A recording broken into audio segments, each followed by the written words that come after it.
बात बहुत सुनने में आ रही है कि किसी से बहस हो गई तो उसने धमकी दिया कि SC/ST केस करके फंसा दूंगा।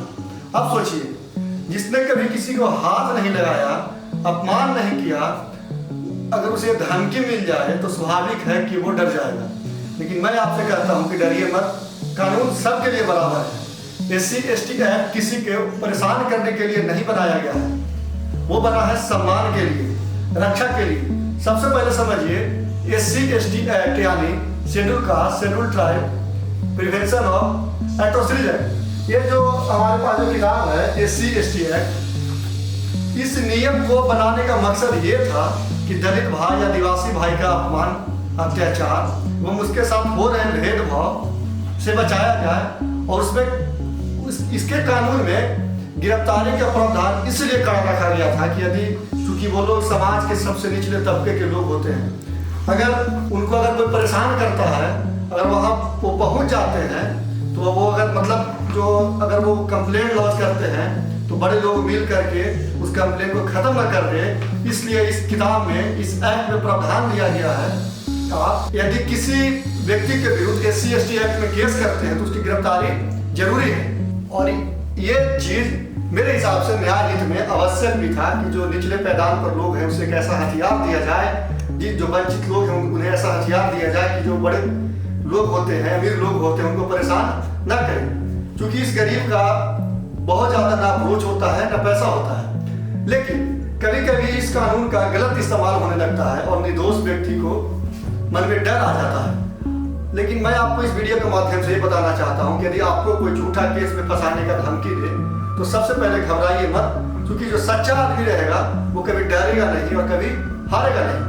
सबसे पहले आपको क्या काम करना है, यदि आपको धमकी देता है झूठा SC/ST एक्ट में फंसाने के लिए, तो सबसे पहले आप क्या कीजिए कि अगर वो आपको फोन के माध्यम से धमकी दे रहा है, कॉल के माध्यम से धमकी दे रहा है, मैसेज के माध्यम से धमकी दे रहा है, तो उस चीज को आप सुरक्षित रखें और सेव रखें।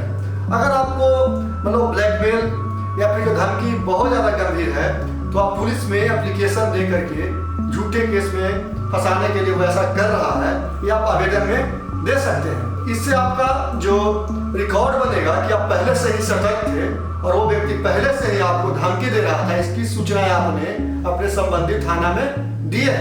लेकिन अगर ये सब करने के बावजूद भी आपको अगर झूठे केस में फंसा दिया जाता है तो आप क्या कीजिएगा? सबसे पहले, अगर आपको कोई झूठे केस में फंसाता है तो कानून में उसका भी उपाय है, जो हम लोग को भारतीय न्याय संहिता जो अभी 2023 में आया है उसमें लिखा हुआ है और ये प्रावधान दिया गया है कि जो व्यक्ति झूठी रिपोर्ट देता है और झूठा आरोप लगाता है उसके खिलाफ सजा और जुर्माने का प्रावधान है। इसमें झूठा केस करने के लिए 2 साल का जेल और जुर्माना दोनों हो सकता है, जो और अदालत इससे भी ज्यादा उस पर सख्त कार्रवाई कर सकती है। मतलब जो दूसरे को धमकी देता है वो खुद भी कानून के जाल में फंस सकता है, ये बात आप याद रखिए। तीसरा और इम्पोर्टेंट बात कि यदि आप झूठे केस में कोई फंसाने का धमकी दे रहा है तो सबसे पहले आप वकील से मिलिए, एडवोकेट से मिलिए और एडवोकेट के जरिए उनको आप लीगल नोटिस के जरिए उन्हें आप बता सकते हैं कि आप जो हमको झूठा धमकाने का प्रयास कर रहे हैं या झूठा केस आपने किया है उसे आप वापस ले लें, नहीं तो हम आपके विरुद्ध मनहानि या फिर फर्जी कंप्लेन या फर्जी FIR करने का कंप्लेन कर सकते हैं। इसके अलावा धारा 340 भारतीय नागरिक सुरक्षा संहिता के तहत झूठी गवाही या फर्जी आरोप लगाने पर आप आवेदन दे सकते हैं। तो याद रखिए, SC/ST एक्ट जो है न्याय के लिए है, डराने के लिए नहीं। कोई झूठी धमकी दे तो सबूत बचाइए और कानून का रास्ता अपनाइए और कानून पे भरोसा रखिए। मैं सौरभ राज जो कानून को आसान भाषा में समझाता हूँ।